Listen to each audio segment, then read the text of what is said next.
Tamacún, el Vengador Errante. Tamacún visita Venezuela. Mes de noviembre, Venezuela, año 1952. En las tiras cómicas publicadas en los periódicos del país, los niños leen distintos personajes: Tarzán, Mandrake el Mago, Puck Roger o Dick Tracy. Los héroes están a la orden del día. A finales del año de 1952, en el cine se estrena la película mexicana La Justicia del Lobo. Tamacún ocupa el primer lugar de audiencia radial en el país. Radio Rumbo lanza un héroe local para enfrentar al príncipe hindú, Enrique el Llanero, escrito por Carlos Izquierdo.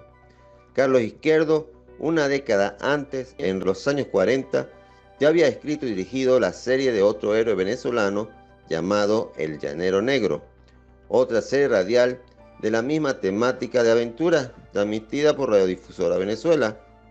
Enrique el Llanero fue protagonizado por Alberto Galíndez, la cubana Nenita Vieira y Leopoldo Álvarez. Radio Caracas cumple 22 años al aire. Fue inaugurada a comienzos de los años 30 bajo la pupila y aprobación de Gómez, el benemérito. El 21 de noviembre del año 52, la Junta de Gobierno inaugura la primera planta de televisión de Venezuela. La Navidad de 1952 está enmarcada por un súbito aumento de precios de los juguetes que afecta a toda la familia venezolana. El gobierno interviene ante las denuncias.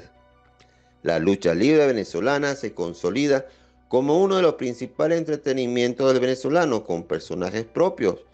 Niños y adultos siguen los combates de sus héroes favoritos, rudos o técnicos. En el mes de noviembre de ese año, Zorro y Cruz del Diablo luchan por el trofeo de la Copa de Plata, con un premio de $1000 para el ganador. El Cine Ayacucho estrena la película Invasión Interplanetaria, originalmente llamada Capitán Video. El gobierno fija las horas y las zonas para patinar. Los patines se convirtieron en la práctica recreacional preferida de los niños en la época decembrina. Más de 5.000 personas se beneficiaron del tradicional aguinaldo navideño que la Junta de Gobierno acostumbra a entregar en estas fechas a los más humildes. En el mes de noviembre del 52, el país vive un inusual clima de campaña electoral, ya que para el 30 de ese mes están convocadas elecciones a nivel nacional para elegir los miembros de una constituyente, que sería la responsable de diseñar el rumbo político del país. Sin embargo, los primeros días de diciembre los resultados electorales son cuestionados públicamente, lo que desencadena acontecimientos que llevarían a que el coronel Marco Pérez Jiménez, miembro de la Junta de Gobierno recién disuelta, fuese nombrado como presidente de la República por las Fuerzas Armadas. En medio de este ambiente inusual, los periódicos y revistas locales anuncian la llegada al país de un insólito e extraño personaje. Desde Puerto Rico se anuncia que un príncipe hindú abordó un vuelo de Pan American con destino a Caracas. Un fotógrafo del aeropuerto boriqueño envía a los medios venezolanos fotos donde el príncipe se acomoda en los asientos de la nave esperando su despegue. Entre los días jueves y viernes 21 y 22 de noviembre, arriba el avión de Pan American al aeropuerto de Maiquetía. El personal encargado de recibir a diario a los pasajeros se quedan sorprendidos al ver las credenciales que lo identifican. Es Tamacún, originario de la India. Su pasaporte registra viajes por el mundo entero. Ante el asombro de todos, con un turbante que delata su origen hindú y un traje occidental, aparece un extraño personaje saliendo por la puerta principal del avión. Es Tamacún. Su repentina presencia provoca consternación inmediata en el aeropuerto. El personaje de ficción, que era interpretado por Armando Palacios para Radio Continente, de un momento a otro posee un rostro propio y es real. Tamacún pide hablar con algún representante legal de Radio Continente. Ante la interrogante de los reporteros, Tamacún señala que ha llegado al país para conocer por sí mismo el por qué y el cómo se ha estado usando su nombre y el de su reino en un programa radial sin su consentimiento. Así, la prensa nacional comienza a destacar la noticia. Tamakún llegó, y llegó un príncipe hindú desde el lejano oriente. No lo trajo por los aires la clásica alfombra mágica de las 1001 noches, ni el brioso corcel alado que era su sustituto de rigor. Su traslado se efectuó en un avión transcontinental y no vino a rescatar la hermosa princesa raptada por algún monstruo o villano, sino a reclamar legalmente la usurpación de su nombre por una emisora capitalina. Su objetivo es demandar a Ovelleiro Carvajal la publicidad radial que actualmente transmite los episodios de su vida. Tamakún, en persona, abandonó las brumas del Oriente para aclarar este asunto. La aparición personal de Tamakún en los estudios de la radio aportó la prueba física e irrefutable de su existencia. Así comenzaron las dificultades. El señor Alvariño, gerente de la publicidad, se sorprendió con las manos en la cabeza como intentando contener el cerebro. ¿Cómo se le ha ocurrido a Ovelleiro salir a Puerto Rico precisamente estos días? ¿Qué hacer? ¿Un cable súper urgentísimo? Sí, ese era el camino de la solución y Ovelleiro regresa con un equipaje de interrogaciones. ¿Qué pasa?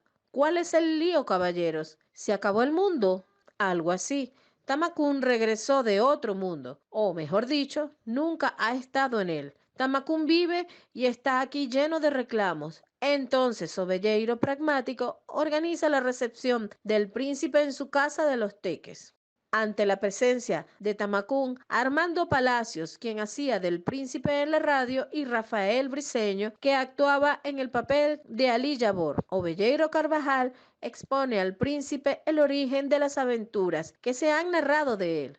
Ovelleiro compró por precio irrisorio los pergaminos que poseía un viejo lobo de mar como recuerdo de uno de sus viajes a las costas de la India. Los papeles tenían un indudable valor artístico y dramático, del cual Ovelleiro Carvajal quiso hacer partícipe al público, pero nunca pensó que el héroe del relato viviera en la actualidad. Ovelleiro actuó con tacto, todo le salió a pedir de boca. El príncipe escuchó impasible, con su imparcialidad oriental y principesca, el relato de cómo había llegado a sus manos las noticias de su vida aventurera hasta las playas del Caribe. Después de la explicación, no podía ocurrir sino la ruptura o el acuerdo entre las partes. Termina la reseña de la prensa. Tamakún estaba al frente de quienes le habían dado vida en la radio venezolana. Precisamente en diciembre de 1952 se cumplía un año al aire del inicio de la transmisión de Tamakún por Radio Continente, bajo la responsabilidad de la agencia de publicidad Ovelleiro Carvajal, cuyas producciones tenían un anunciante exclusivo, la Procter & Gamble. Durante la conversación de Tamakún con Ovelleiro Carvajal, Armando Palacio y Rafael Briceño, de repente el príncipe convalida la veracidad de los relatos. Todas sus series transmitidas eran ciertas y en ningún momento se había puesto en tela de juicio su nombre ni el de su pueblo. Así lo reseña una nota de prensa. El epílogo de esta aventura del príncipe, la primera que tiene en Caracas, fue, por suerte, feliz. Al fin y al cabo, el que ha salido ganando es el público, dice Ovelleiro. Hemos logrado permiso personal del príncipe para usar su nombre en la transmisión de las aventuras de su vida. Y el príncipe en persona ha accedido a representarse a sí mismo en las próximas aventuras. A partir de ahora, cuando se anuncie la serie, el locutor de la obra revelará que el personaje de Tamakún es interpretado por el propio Tamakún. Así, el público venezolano conoció a Tamakún, el Vengador Errante, en medio de un conjunto de acontecimientos inusuales como la llegada de la televisión al país y la proclamación de un nuevo presidente impuesto por las Fuerzas Armadas. Frente a la realidad de la imagen de la TV, la propaganda radial convierte a un héroe ficticio en un ser de carne y hueso. Ahora Tamakún será interpretado por el propio Tamakún. Los capítulos de Tamakún, antes realizados en vivo, ahora son grabados en vinilos y distribuidos a las emisoras del interior del país. No era la primera vez que el príncipe Tamakún hacía una visita a un país de Latinoamérica. En 1942, Cuando se cumplía un año al aire de la serie radial de Tamacún, los medios cubanos reseñan el encuentro entre el Vengador Errante y Amado Trinidad, dueño de la RHC Radio Cadena Azul, emisora cubana que transmitía la obra. Así fue como la revista Ecos, editada por la propia RHC, reseñó el suceso. El notable periodista Roberto Acevedo, de la redacción del noticiero RHC, El País, capta las impresiones del gallardo príncipe indio que visitó La Habana recientemente. Tamacún, en La Habana, constituyó uno de los acontecimientos radiales más mentados del año, y la noticia de su arribo a nuestra capital apasionó al público desde los primeros momentos. En los jardines del lujoso Hotel Nacional, el Vengador Errante recibió al señor Amado Trinidad Velasco, presidente de RHC Cadena Azul, a quien acompañaban los señores Obelleiro Carvajal, Luis Martínez Casado, que interpretan el simpático personaje Ali Yabor, Roberto Acevedo y Arturo Liendo. De conversación entusiasta y agradable, el príncipe indio se captó la simpatía de los visitantes y departió con ellos amigablemente durante largo rato. Ahora, al cabo de un mes de la visita de Tamacún a nuestra ciudad, una interrogante sigue palpitando en todas las mentes. ¿Estuvo realmente en La Habana el personaje cuya voz interpreta magistralmente Jesús Alvariño, o su visita fue pura fantasía de un escritor? Las fotografías que aparecen en la presente información despejarán la incógnita de nuestros lectores. Tamacún visitó a La Habana en 1942 y 10 años después, en 1952, Tamacún visita Venezuela.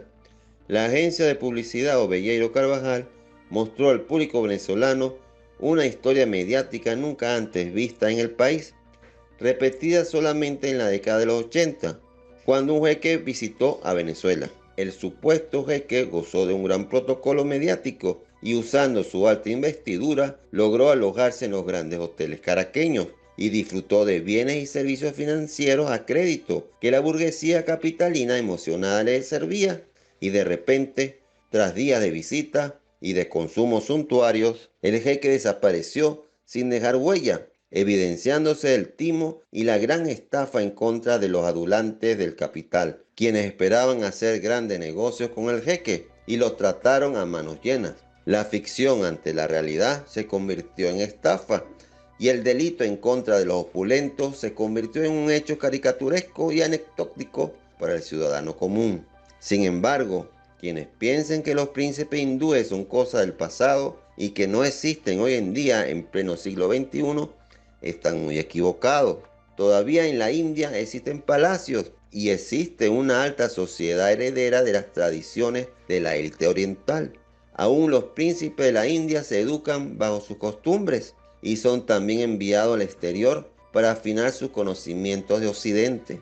El canal televisivo de cable de la revista Hola no solamente narra el mundo de la realeza europea, sino que muy de vez en cuando le dedica algún espacio a la realeza oriental. Un príncipe hindú, hijo de algún marajá, hoy día cursa su estudio en Inglaterra, al igual que Tamacún lo hizo en su tiempo, para después volver para buscar un consorte en su círculo social, siguiendo sus ritos. Pero en vez de convertirse en héroes vengadores, se convierte en deportista destacado en polo inglés o de otra especialidad. Obelleiro Carvajal fallece en el año de 1963. Las hazañas de Tamacún, el Vengador Errante, fueron heredadas, copiadas o actualizadas de inmediato por otro príncipe hindú, Calimán, el hombre increíble. El mito urbano de la existencia de un héroe hindú que viaja por el mundo impartiendo justicia siguió su camino en el imaginario latinoamericano, entre la radio y el cómic.